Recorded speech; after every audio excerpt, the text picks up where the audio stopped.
Democracy, Demoskratos or people power. But when do we really get to exercise any of this power of ours?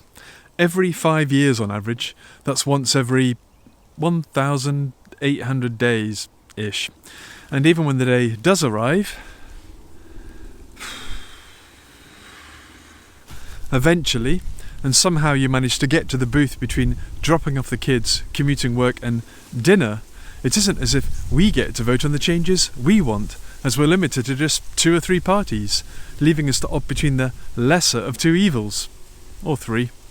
And if we do back the winner, what's to say they'll follow up on any of their pledges? And, even if they were to, it's not uncommon for them to be overturned the following term. Take Trump. God bless him. He reversed no less than 20 of Obama's policies straight after taking office, only for Biden to reverse much of Trump's. And I haven't even mentioned the lobbying that goes on, the gerrymandering, the power of the media barons, let alone the whips on their party lines. Today the power we wield is little more than a in a storm. But what if we were to not vote every 5 years, but every day, or even every hour? Now wouldn't that deliver power into the people's hands? Well now, there's a way we can do it. You see, Noam Chomsky, a champion for the left, said that power ultimately comes down to investment decisions, while everything else is cosmetic. Milton Friedman, on the other hand, a claction for the right and Neo-Liberalism, believed of an inescapable connection between capitalism and democracy, as each represents decentralised empowerment, enabling individuals to shape their own world as they see fit. Though juxtaposed on opposite sides of the political spectrum, both hit the nail on the head. Because today, the power of the market has penetrated nearly every aspect of our lives, not just the material, but our health, sport, the information they have on us, intellectual rights, and the domain of politics. Some, naturally, say the market has gone too far and fast and demand that we make a stand.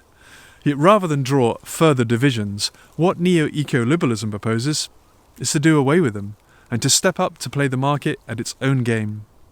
You see, taking the cue from Chomsky, when you break down investment decisions today, their source can be narrowed down to 3 groups: government, corporations and consumers. Excluding the public for now, of the other 2, a business chooses where to invest on a day-to-day basis, while governments choose who and what to tax and where those proceeds go at an altogether slower pace. Business leads and government follows in capitalism. But in terms of public interest, one is restrained democratically by the will of the people for the good of society, be it crudely, while the other is not. Its purpose to make money, of course. Would it not be logical, therefore, to give the public a greater say over business, thus bypassing the parliamentary process altogether? After all, business makes far more and far larger investment decisions that affect and shape our society than government ever does or will. However, if a business were to come under any form of democratic governance, it comes with its own fresh challenges. Just take a look at the public concerns of any major Western state at their last election, and you'll find them broadly similar. However, when it comes to business, they have little influence over issues like foreign policy or healthcare, and the same could be said of immigration or education. And as to terrorism, gun control, abortion or drugs, a business would dismally fail. But here's the thing, name me one business, just one, that cannot reduce its carbon footprint or waste. What's more, all 3 have the impetus to push this, because for 1, climate change poses an existential threat, and therefore, 2, it's not divisive, unlike drugs or foreign aid, say. We all want to live in a prosperous society, and people are somewhere between worried to extremely anxious, more often than not dependent on how informed they are or how close to the front line they live. And 3, it's not the first duty of any government to protect its people. But it's not, is it? Not on climate change. Because no government wants to get their taxpayers to foot the bill, obviously. Not while other countries aren't paying. Not an election winner. So you may be asking, who is going to pay then?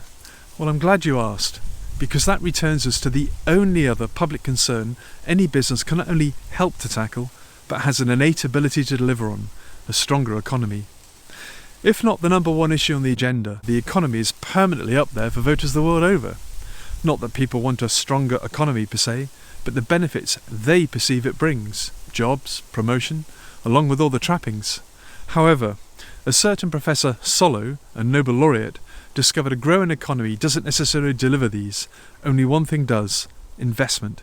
He found 80% of economic growth persistently came down to R&D, and that demands long-term finance. However, up until the 80s, the US corporate sector's investment in R&D averaged out at 4% of GDP, while dividends were 2%. And today, that figure has reversed, which means money is being pumped into the financial markets at a rate like never before, which means money is chasing money like a dog does its tail, and serves zero purpose, other than making the rich richer, of course. Further still, this goes against what we all believe in capitalism for: progress. As such, given climate change and the economy are not divisive, and given government's miserable record on tackling this threat, these combined deliver a firm democratic mandate to bypass the parliamentary procedure altogether, and for ourselves as consumers and citizens to push business towards investing in sustainability, to create green jobs and low-carbon products, thus merging the market closer to public sentiment. So now I've explained it all in principle. How do we go about creating this competitive market in carbon in a practical sense? And what medium could we possibly use to enlist every one of us under a single banner in this increasingly polarised world? A leader? Logic? Or shared values? Compassion, sadly, won't get you out of bed, nor will a great grand speech make you drive to work to do an 8-hour shift in a job you don't even enjoy every day. And business will never ever listen to logic, only its balance sheet. It's its DNA. The answer has always been staring us right in the face: money. Only it can do all of these and motivate us.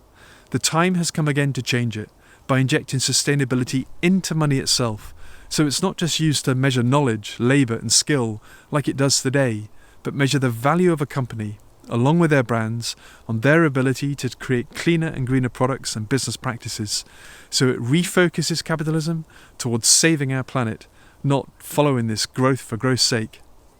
And I'll show you how we go about that in the next video. If you enjoyed this and where it's leading and are interested to know more, click on the like, subscribe and share, where you'll also find a link to the website.